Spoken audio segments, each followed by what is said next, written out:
शानदार है। और आशीष, अगर आपने स्टॉक नोट किया होगा पिछले 2 हफ्तों में इसमें कंसिस्टेंट धीरे धीरे करके खरीदारी आती हुई दिखाई दे रही थी, क्योंकि मार्केट को थोड़ा सा आभास था कि नतीजे अच्छे रहेंगे, लेकिन नतीजे उम्मीद पर भी खरे उतरे हैं, फिर उससे ज्यादा बेहतर दिखाई दिए हैं। मुनाफे के आंकड़े के साथ आपके सामने पेश करते हैं फिलहाल वो फिगर। ये देखिए, 14 दिनों में 8.5% तक की तेजी इसमें देखने को मिली थी।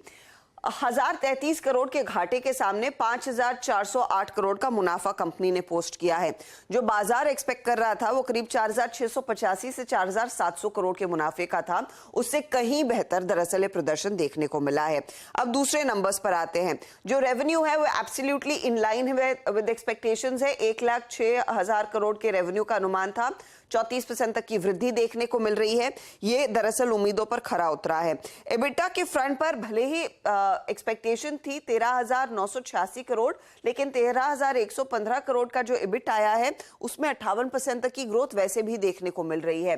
मार्जिन्स देखिए 12.4% पर आते हुए, जहां पर अनुमान 13% के आसपास का था, तो 60 बेसिस पॉइंट का थोड़ा सा मिस है, लेकिन आइदर वेज नतीजे काफी शानदार हैं। अब आते हैं जेएलआर के बिजनेस पर, और जेएलआर में दरअसल वो थ्रस्ट देखने को मिल रहा है तेजी का। Q4 में जेएलआर की आय 49% बढ़कर 7.1 बिलियन पाउंड के आसपास दिखाई दी। वॉल्यूम्स में सालाना 24% का इजाफा देखने को मिल रहा है, और अगर आप क्वार्टरली देखेंगे तो 19% तक की वृद्धि। यहां पर आप गौर करिएगा, एबिट मार्जिन जो है वो करीब 200 बेसिस पॉइंट बढ़ा है। ईयर ऑन ईयर 14.6% पर आता हुआ साफ दिखाई दिया। साथ ही साथ नेट रियलाइजेशंस में 20% तक की वृद्धि देखने को मिल रही है। कुछ एडजस्टमेंट हुआ है, एडजस्टेड पैट उस लिहाज से करीब 263 मिलियन पाउंड्स के आसपास दिखाई देगा। अब कंपनी कहती है इनके हाथ में H2 में करीब 16,600 करोड़ का फ्री कैश फ्लो रहा। अब उन्होंने थोड़ा सा गाइडेंस और जो कहा है कि यहाँ से आगे आउटलुक क्या रहेगा उस पर भी आते हैं, लेकिन पहले डेट का आंकड़ा आपकी स्क्रीन पर ले आएंगे, जहां पर net date 13,800 crore quarter on quarter घटा है, और ये आंकड़ा 43,700 करोड़ पर है, तो साइजेबली वो डेट भी कंपनी कम करती दिखाई दे रही है।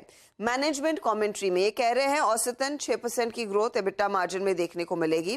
प्रॉफिट और मार्केट शेयर सीवी बिजनेस में कंटिन्यूसली बढ़ता हुआ दिखाई दे रहा है। करंटली सीवी मार्केट शेयर करीब 41% के आसपास है। इलेक्ट्रिक व्हीकल के वॉल्यूम्स हाईएस्ट हैं 16% पर, वहां पर पेनिट्रेशन करीब 9% बढ़ा है। पैसेंजर व्हीकल में 43,000 करोड़ का ये बिजनेस हो चुका है। सेमीकंडक्टर को लेकर भारत में कोई इशू है नहीं। जेएलआर चिप्स अवेलेबल है और वहां पर इंप्रूवमेंट देखने को मिल रही है सप्लाई में। कंपनी ने साफ कह दिया है अगले साल यहां से आगे 38,000 करोड़ का कैपेक्स करेंगे। 30,000 करोड़ प्राइमरीली जेएलआर के लिए रहेगा और बाकी 8,000 करोड़ इंडिया बिजनेस के लिए। लेकिन जो हर्षदा ने